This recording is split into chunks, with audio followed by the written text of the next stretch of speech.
Pemirsa, prosesi Menjaya-Jaya merupakan momen sakral umat Hindu sebagai bentuk penghormatan kepada nilai-nilai leluhur dan sebagai sarana untuk memohon berkah serta petunjuk dalam menjalankan tugas organisasi. Upacara Menjaya-Jaya diharapkan bisa memberikan kekuatan spiritual baik skala maupun niskala. Hal ini tertuang dalam acara pelantikan sekaligus Menjaya-Jaya Pengurus Mahakota Pasek Sanak Saptarsi MKPSSR Pusat masa bakti 2024-2029.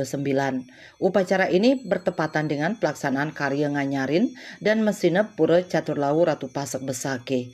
Dalam kesempatan tersebut, Ketua Umum MKPSSR Pusat, Inyoman Kenak mengungkapkan bahwa Menjaya-Jaya ini diharapkan tidak hanya menjadi momen simbolis, tetapi juga menjadi awal yang baik bagi pengurus MKPSSR Pusat untuk menjalankan tugas dalam mewujudkan visi misi organisasi.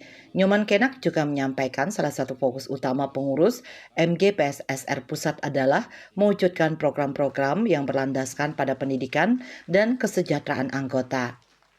Karena makna dari itu dari skala kemarin sudah ditetapkan, sudah terima dan tadi diajarkan dan proses di skala. Paling tidak dua sisi ini harus saling mendukung dari skala dan niskala. Nah hari ini Menjaya-Jaya secara niskala biar bisa beliau menuntun kita, memberikan jalan yang terang, memperoleh kemenangan. Jaya artinya menang, kemenangan di dalam hal mengelola organisasi ini.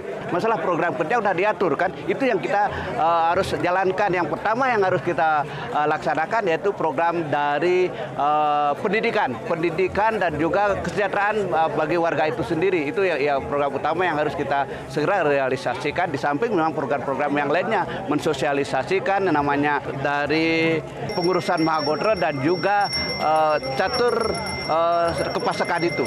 Sementara itu, Profesor Gede Made Swardana selaku pengawas MKPSSR Pusat menegaskan komitmennya untuk memperkuat sektor pendidikan dan pengembangan sumber daya manusia. Beasiswa untuk anggota yang tidak mampu akan menjadi salah satu program utama yang harus terrealisasi dalam periode ini. Bagaimana program kerja yang terdahulu dari pengurus lama yang belum terrealisasi agar kita mencoba untuk menyelesaikannya dalam kurun waktu kepengurusan yang baru. Di samping itu pula dalam kaitan dengan masalah pendidikan, tentunya kita juga harus meningkatkan pendidikan. Jangan sampai ada buta huruf lah boleh dikatakan demikian. Program ini harus bersinergi dengan program-program di pendidikan yang lainnya.